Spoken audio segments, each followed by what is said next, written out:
Welcome back to In the Kitchen with Grace. I'm so happy you are here.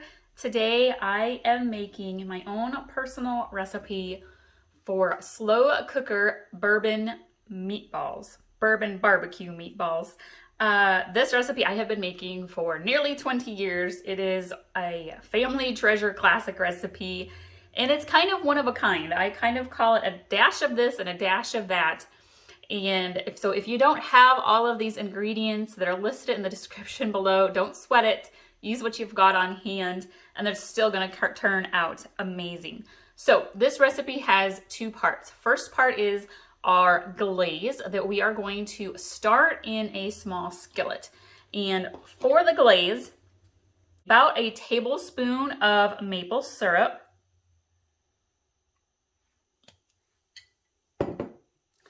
and you're going to want to get out whatever jam or preserves you have on hand.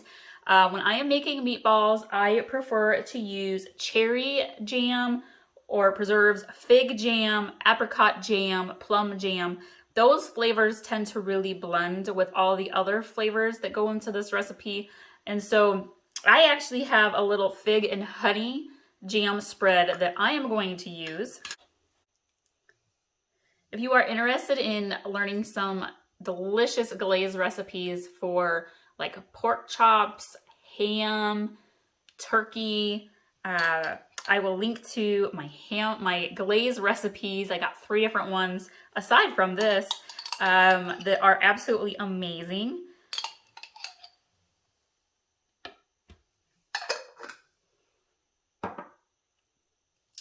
We are going to add a dash, just a dash of Dijon Mustard.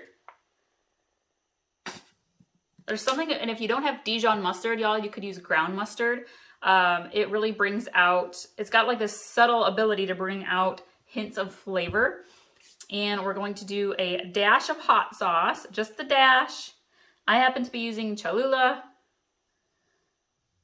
Can kind of use whatever you got on hand. Again, just a dash. You won't even notice. Again, this is really just a blend of flavors that just makes you go, oh my gosh, what did they put in this recipe? And then we are going to do a splash, not a dash, a splash of Worcestershire.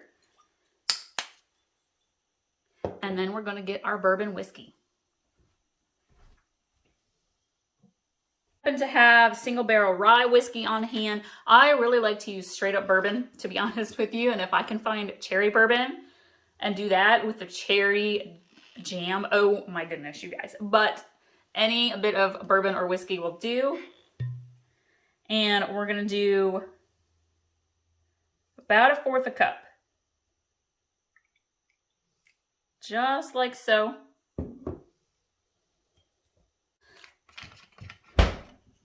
And it doesn't really matter what kind of barbecue sauce you use. I like to use a thicker barbecue sauce.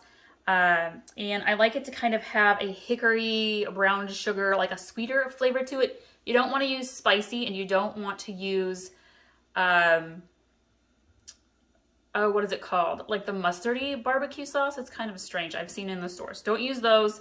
Use a traditional barbecue sauce flavor. Again, you're going to add about 1/4 cup. And we're gonna go put this in the skillet and kind of let it simmer a little bit and thicken up and blend together.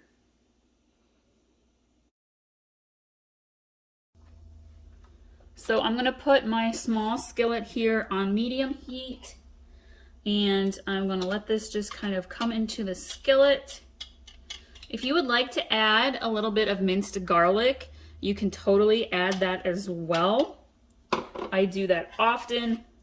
And you're gonna just kind of let this, whisk this gently together, let it simmer. Incorporate all of it together. All right, we're gonna go work on the dry ingredients in the meat.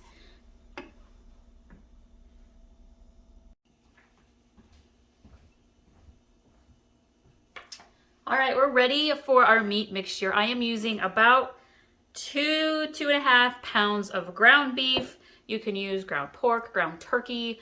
Personally, this recipe I think just does really well with all ground beef, but that's totally up to you. I have about, I don't know, maybe half a cup of diced onion. I'm using yellow sweet onion for this recipe today. It doesn't matter really what onion you use.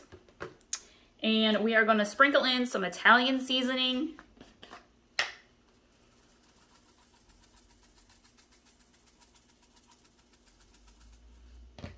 Probably about a good tablespoon worth there. We're going to do about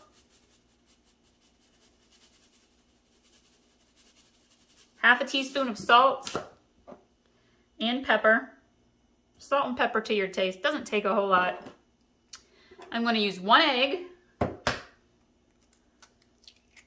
This just kind of helps make your whole meatball mixture stick together.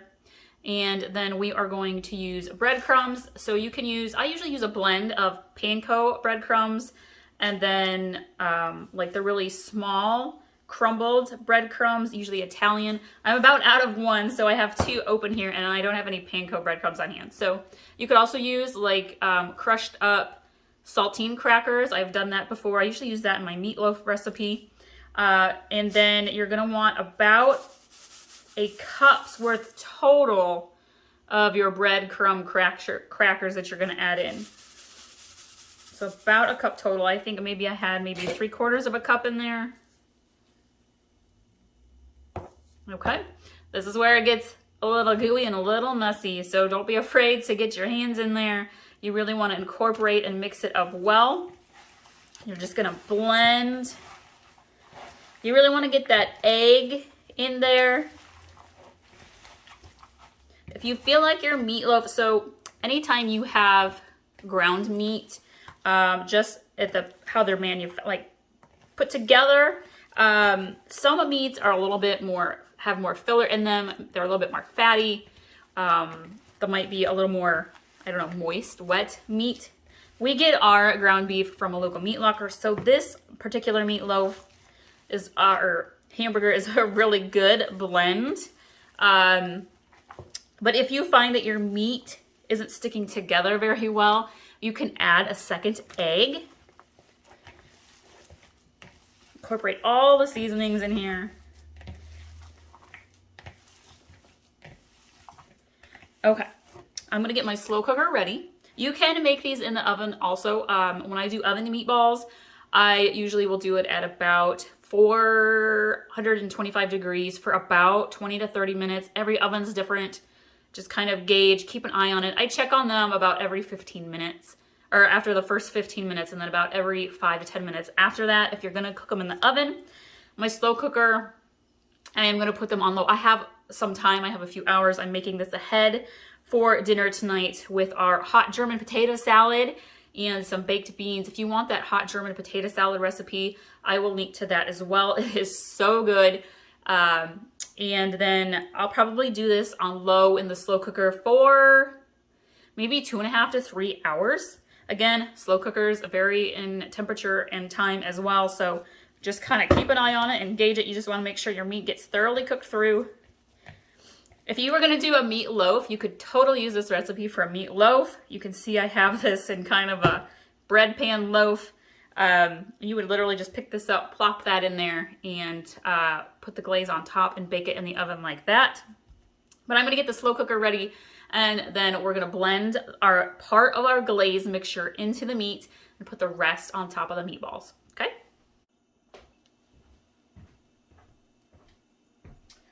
So I'm going to use about half of my glaze. Kind of just gonna sprinkle down. This is hot, so please be careful. About half. And we're gonna mix this in here in just a moment.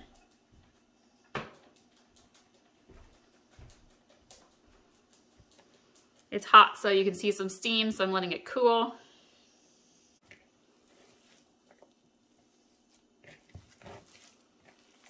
So I'm gonna mix this glaze, half the glaze, into the meatballs.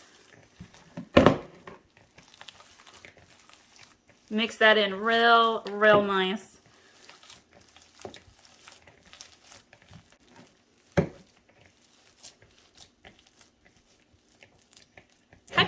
And then we're gonna start making our meatballs here.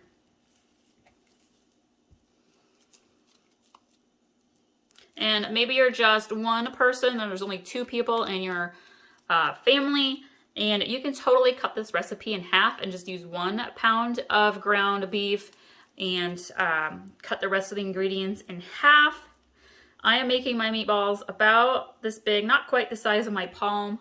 I'm just gonna place them into my crock pot here. If you're interested in some other slow cooker recipes, I have chili. Oh my gosh, my chili recipe, y'all. It is so good. Southern crock pot mac and cheese. Oh, that is a classic. What else do we have in the slow cooker playlist? I'm trying to think. The hot German potato salad I made yesterday is also another one that you can put into the crock pot. I will link to that playlist. I think these meatballs are getting a little bit bigger with each one. But I'll link to that playlist as well. If you are on Pinterest, find me there. I think the link is also in the description below, in the Kitchen with Grace 1 on Pinterest, and you can find all of my recipes there and pin and save them and share them as well. I appreciate it so much.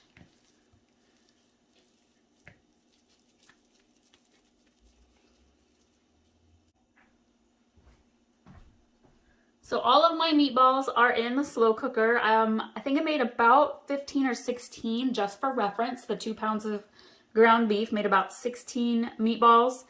And I am going to pour the rest of my glaze, my bourbon fig jam glaze, over the top of the meatballs.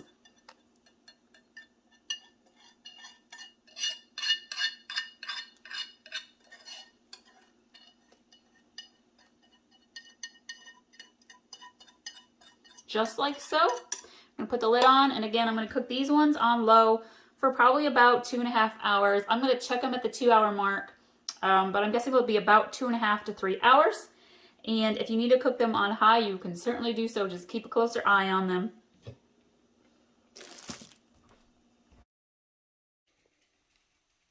My bourbon barbecue meatballs are all done. They smell amazing, and we are pairing this with our hot German potato salad and some baked beans. This makes perfect leftovers for lunch the next day, and I'm sneaking a little bit early before dinner as well. We got the potato salad and the meatballs, and it's so good, you guys. I'm so excited for y'all to try this recipe.